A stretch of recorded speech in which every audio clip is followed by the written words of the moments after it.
இன்றைக்கு பேசப்படுற ஒரு சில முக்கியமான விஷயங்கள்னு சொன்னால் பொதுமக்கள் பாதுகாப்பு அமைச்சர் ஆனந்த விஜயபாலோட எம்பி பதவி பாராளுமன்ற உறுப்பினர் பதவி பறிக்கப்படும் என்ற ஒரு கேள்வி இருக்கு. நீதிமன்றத்தில் அது சம்பந்தமான ஒரு வழக்கு விசாரணை நடந்து ஒரு தீர்மானம் எடுக்கப்பட்டிருக்கு. இன்னொரு பக்கம் கூட்டு எதிரணி என்ற பெயரில் ஒரு சில அரசியல்வாதிகள் சேர்ந்து இன்றைக்கும் ஒரு ஊடக சந்திப்பு நடத்தி இருக்கிறாங்க. ஜிஎல் பீரிஸ் அதில் ஒரு சில கருத்துக்களை பதிவு செய்திருக்கிறாரு. உதயகம்மன் பில வழக்கம் போல இன்றைக்கும் ஒரு ஊடக சந்திப்பு நடத்தி இருக்கிறார். அதில் பாரதூரமான ஒரு விமர்சனம் குற்றச்சாட்டு கர்தினால் மெல்கம் ரஞ்சித் ஆண்டகை மேலே சுமத்தப்பட்டிருக்கு. கொழும்பு பேராயர் மேலே ஒரு குற்றச்சாட்டு சுமத்தப்பட்டிருக்கு. 10 கேள்விகளை அருட்தந்தை சிறில் காமினிட்ட உதயகம்மன் பிள்ளை முன் வச்சிருக்கிறாரு. அந்த கேள்விகள் இருக்கிற ஒரு சில முக்கியமான விஷயங்களை பற்றியும் இந்த வீடியோவில் பார்த்துடலாம். முதலாவது, பொதுமக்கள் பாதுகாப்பு அமைச்சர் ஆனந்த விஜயபாலவினுடைய எம்பி பதவி பாராளுமன்ற உறுப்பினர் பதவி பறிக்கப்படணும் சொல்லி ஏற்கனவே மேன்முறையீட்டு நீதிமன்றத்தில் ஒரு மனு பதிவு செய்யப்பட்டிருந்தது. ஸ்ரீலங்கா பொதுஜன பெரமுனோட முன்னாள் நிர்வாக செயலாளர் ரேணுகா பெரேரா தான் இந்த மனுவை பதிவு செய்திருந்தவர். மேன்முறையீட்டு நீதிமன்றம் போன வருஷம் அதை நிராகரிச்சிருந்தது. என்று சொன்னா எதிரில் முன்வைக்கப்பட்ட வாதம் என்று சொன்னா ஜனாதிபதி இவருக்கு மேல சுமத்தப்பட்டிருக்கிற குற்றச்சாட்டு ஜனாதிபதி பணிக்குழாமினுடைய தலைவராகவும் பதவி வகிச்சிருக்கிறார். ஒரு அரச பதவியும் வகிச்சிருக்கிறார். அதே மாதிரி எம்பி பதவியும் வகிச்சு கொண்டிருக்கிறார். 2 அரச பதவிகள் இல்லாட்டி 2 முக்கியமான பதவிகளை ஒரு காலகட்டத்தில் வகிக்கிறது சட்டவிரோதமானது, அரசியலமைப்பு மீறது என்ற மாதிரி குற்றம் சாட்டி இந்த மனு பதிவு செய்யப்பட்டிருந்தது. மேன்முறையீட்டு நீதிமன்றத்தில் இந்த மனு பரிசீலிக்கப்பட்ட நேரம் எதிராக முன்வைக்கப்பட்ட வாதம் என்னன்னு சொன்னா, இந்த மனுவில் பிரதிவாதியா ஜனாதிபதி அனுரகுமார் திசாநாயக்கவினுடைய பெயர் குறிப்பிடப்படலை. அந்த குறிப்பிட்ட காலகட்டத்தில் இவர் சம்பளம் பெற்றுக்கொண்டார் என்றது நிரூபிக்க முடியாது. அவருக்கு சம்பளம் கொடுக்கப்படவே இல்லை. இதனால இந்த மனு விசாரிக்க வேண்டிய அவசியம் கிடையாது, தள்ளுபடி செய்யப்படணும் சொல்லி ஒரு கோரிக்கை முன்வைக்கப்பட்டிருந்தது. அவர் சார்பா பொதுமக்கள் பாதுகாப்பு அமைச்சர் ஆனந்த விஜயபால சார்பா மேன்முறையீட்டு நீதிமன்றத்தில் போன வருஷம் இந்த மாதிரியான ஒரு வாதம் முன்வைக்கப்பட்டிருந்தது. அதுக்கு பிறகு மேன்முறையீட்டு நீதிமன்றம் அந்த மனுவை தள்ளுபடி செய்து இப்போ ரேணுகா பெரேரா அதுக்கு பிறகு என்ன செய்திருக்கிறான்னு சொன்னா, அந்த மனுவை அடுத்த கட்டத்துக்கு கொண்டு போய் சுப்ரீம் கோர்ட்டுக்கு உச்ச நீதிமன்றத்தில் அதை சேலஞ்ச் பண்ணி இருக்கிறார், சவாலுக்கு உட்படுத்தி இருக்கிறார். ஏற்கனவே இந்த மாதிரி ஒரு மனுவை நான் பதிவு செய்திருந்தேன், எம்பி பதவியை அவர் வகிக்கிறது அரசியலமைப்புக்கு முரணானது என்ற மாதிரி உத்தரவிட சொல்லி இந்த மனுவை திரும்பவும் அவர் பதிவு செய்திருக்கிறார், இல்லாட்டி சவாலுக்கு உட்படுத்தி இருக்கிறார். அதுல ஒரு சில வாதங்கள் இன்னைக்கு முன்வைக்கப்பட்டிருந்தது. கேட்கப்பட்ட கேள்வி என்னன்னு சொன்னா, தற்காலிகமா சொன்னாலும் இந்த மனு சம்பந்தமான விசாரணைகள் நடந்து முடிவடைக்கும் வரைக்கும் சொன்னாலும் கூட ஒரு தற்காலிகமான தடை உத்தரவு பிறப்பிக்கப்படும். பொதுமக்கள் பாதுகாப்பு அமைச்சர் ஆனந்த விஜயபால பாராளுமன்ற அமர்வுகளில் கலந்து கொள்ள கூடாது சொல்லி ஒரு தற்காலிகமான தடை உத்தரவு கேட்கப்பட்டிருந்தது. ஆனால் 3 பேரை கொண்டிருக்கிற நீதியரசர்கள் அமர்வு அந்த மாதிரி தடை உத்தரவை இப்போதைக்கு பிறப்பிக்க முடியாது சொல்லி ஒரு அறிவிப்பு வெளியிட்டிருக்கு. ஆனால் நவம்பர் மாதம் 3ஆம் தேதியிலிருந்து இந்த மனு சம்பந்தமான ஒரு முழுமையான விசாரணையை நடத்துறதுக்கு நீதிமன்றம் தீர்மானிச்சிருக்கின்றது. இன்றைக்கு நீதிமன்ற வழக்கு விசாரணையில் நடந்திருக்கிற மிக முக்கியமான ஒரு சம்பவம்.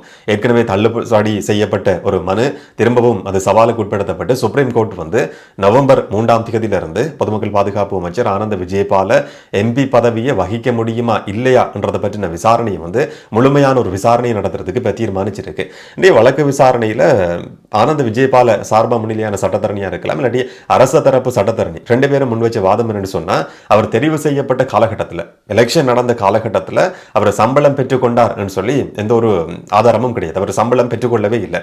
இதை தவிர இந்த பதவியை வகிச்சு கொண்டிருக்கிறதுன்றது அவருக்கு ஒரு மதிப்பு அடிப்படையில் இல்லாட்டி கௌரவம் என்ற அடிப்படையில் மரியாதை நிமித்தமாக தான் ஜனாதிபதி அனுரகுமார் திசாநாயக்கவினுடைய பணிக்குழாமினுடைய தலைவர் என்ற பொறுப்பில் ஆனந்த விஜயபால இருந்தவர். அவருக்கு சம்பளம் கொடுக்கப்படவே இல்லை. சம்பளம் கொடுக்கப்படாமல் இந்த மனுவை அடுத்த கட்டத்துக்கு கொண்டு போறதில் எந்த விதமான அர்த்தமும் கிடையாது என்ற மாதிரி ஒரு வாதம் முன்வைக்கப்பட்டிருந்தது. எப்படியா இருந்தாலும் நவம்பர் மாதம் 3ஆம் தேதியிலிருந்து இந்த மனு சம்பந்தமான விசாரணை நடத்தப்பட இருக்கு. பொதுமக்கள் பாதுகாப்பு அமைச்சர் ஆனந்த விஜயபால தன்னுடைய எம்பி பதவியை இழப்பாரா இல்லையான்றதை நாங்கள் பொறுத்திருந்து பார்க்கலாம். இன்னைக்கு உதயகம்மன் பிள்ளை வழக்கம் போல ஒரு ஊடக சந்திப்பை ஏற்பாடு செய்கிறார். வளமையா சொல்லப்படுற அதே விஷயங்களை கொஞ்சம் வித்தியாசமா இன்னைக்கு சொல்லி இருக்கிறார். இதில் ஷானி அபிஷேகர சம்பந்தமா இல்லாட்டி ரவி செனவிரத்ன சம்பந்தமான சில விஷயங்கள்ல சுரேஷ் சலை சம்பந்தமான ஒரு சில கருத்துக்கள் வளமையா எப்படி உதயகம்மன் பிள்ளை என்ன கருத்துக்களை சொல்வாரோ அதை கொஞ்சம் வித்தியாசமா இன்னைக்கு மாற்றி சொல்லி இருக்கிறார். சொன்னா தொடர்ச்சி அந்த நாட்களில் ஊடக சந்திப்புகள் நடத்தப்பட்டு வருது. அதுல ஒரு சர்ச்சைக்குரிய கருத்து கம்மன் பிள்ளவால பதிவு செய்யப்படுதுன்னு சொன்னா, கர்தினால் கொழும்பு பேராயர் மெல்கம் கர்தினால் ரஞ்சித் ஆண்டகை சம்பந்தமான ஒரு விஷயத்தை ஒரு குற்றச்சாட்டை பாரதூரமான விமர்சனத்தை அவர் முன்வைக்கிறார். இந்த ஈஸ்டர் தாக்குதல் மூலமா அதிகமான நன்மை கிடைச்சது, பலன் கிடைச்சது கோட்டாபய ராஜபக்சவுக்குன்ற மாதிரியான ஒரு குற்றச்சாட்டு பொது வழியில முன்வைக்கப்படுது. அருட்தந்தை சிறில் காமினி இந்த குற்றச்சாட்டுகளை தொடர்ச்சியாக முன்வச்சு கொண்டிருக்கிறார். ஆனால் உதயகம்மன் பிள்ளை குறிப்பிட்டார், 2018ஆம் ஆண்டு உள்ளூராட்சி மன்ற தேர்தல் நடந்து ஸ்ரீலங்கா பொதுஜன பெரமுன கணிசமான வாக்குகளை பெற்றுக் கொண்டிருந்தது. ஸ்ரீலங்கா சுதந்திர கட்சியோட சேர்ந்து கோட்டாபய ராஜபக்ச ஒரு பொது வேட்பாளர் என்ற மாதிரி களமிறக்கப்பட்டிருந்தார். ஏற்கனவே நடந்த தேர்தலில் அந்த தாக்குதலுக்கு முதல்ல நடந்த தேர்தலையே வந்து அவர் அந்த கட்சி வந்து கணிசமான வாக்குகளை பெற்றுக் கொண்டிருக்கு. அந்த தேர்தலை பார்க்கிற நேரத்திலேயே ஸ்ரீலங்கா பொதுஜன பெரமுனவினுடைய வேட்பாளர் வெற்றி அடைவார் என்றதை எதிர்ப்பு கூறுற மாதிரி தான் அந்த தேர்தல் முடிவுகள் இருந்தது. இப்போ ஈஸ்டர் தாக்குதல் மூலமாக தான் கோட்டாபய ராஜபக்சவுக்கு நன்மை கிடைச்சது, பலன் கிடைச்சது, அவர் ஜனாதிபதி ஆனார் என்ற குற்றச்சாட்டை வந்து ஏற்றுக்கொள்ள முடியாது. இது அமெரிக்கா உட்பட உலக நாடுகளிலேயும் இதே மாதிரியான குற்றச்சாட்டுகள் சுமத்தப்படுறது வளமையானது என்று சொல்லி உதயகம்மன் பிள்ளை குறிப்பிட்டார். ஒரு நபருடைய மரணம் இல்லாட்டி ஒரு நபர் சம்பந்தமான ஒரு விஷயம் என்றது இன்னும் ஒரு நபருக்கு வந்து நன்மையை கொடுக்கும். அந்த நன்மையை பெற்றுக்கொண்ட நபர் தான் அந்த சதியில் ஈடுபட்டார் சொல்லி குற்றம் சாட்டப்படுறது இலங்கையில் மட்டும் கிடையாது, சர்வதேச நாடுகளிலையும் இதுக்கு முதல்ல நடந்திருக்கின்ற மாதிரி அமெரிக்காவில் பிரிட்டன்ல நடந்த ஒரு சில சம்பவங்களை உதாரணமா உதயகம்மன் பிள்ளை வந்து குறிப்பிட்டிருக்கிறார்.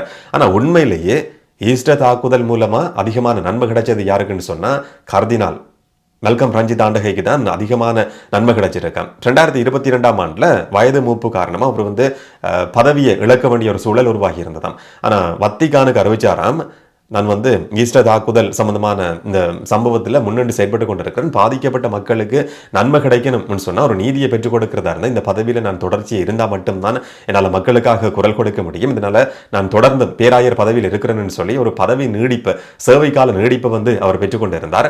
உண்மையிலேயே அப்படி பார்க்குற நேரத்தில் ஈஸ்டர் தாக்குதல் மூலமா நன்மை கிடைச்சிருக்கிற நபர்ன்றது பேராயர் மெல்கம் ரஞ்சித் ஆண்டகைக்கு தான் அதிகமான நன்மை கிடைச்சிருக்கு. அவர் தான் இந்த தாக்குதலை நடத்தினார் என்ற மாதிரி குற்றம் சாட்ட முடியுமா சொல்லியும் அருட்தந்தை சிறில் காமினியை பார்த்து உதயகம்மன் பிள்ளை வந்து ஒரு கேள்வியை கேட்கிறாரு.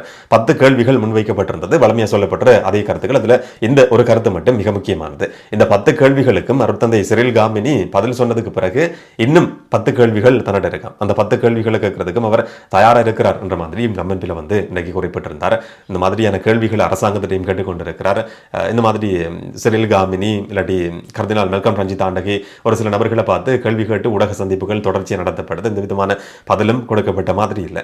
கூட்டு எதிரணி என்ற பெயரில் இருக்கிற ஒரு சில எதிர்கட்சிகள் சேர்ந்து இன்றைக்கு இன்னும் ஒரு ஊடக சந்திப்பு நடத்தப்படுது. அதில் GL பீரிஸ் உரையாற்றும் போது நாடு எதிர்நோக்கி இருக்கிற சவால்கள், நெருக்கடிகள் சம்பந்தமா சில கருத்துக்களை வந்து பதிவு செய்திருந்தார். IMF-ஓட நடத்தப்படுற பேச்சுவார்த்தைகள் சம்பந்தமாகவும் ஒரு சில கருத்துக்கள் சொல்லப்பட்டிருந்தது. அதில் அவர் சொல்றார், சுகேஸ்வர பண்டாரவினுடைய கைது நடந்திருக்கிற விதம் வந்து சட்டவிரோதமானதான், ஜனநாயகத்துக்கு முரணான விதத்தில் தான் சுகேஸ்வர பண்டார கைது செய்யப்பட்டார் சொல்லி அவர் இன்னும் ஒரு புரளியை வந்து இப்போ கிளப்புறாரு.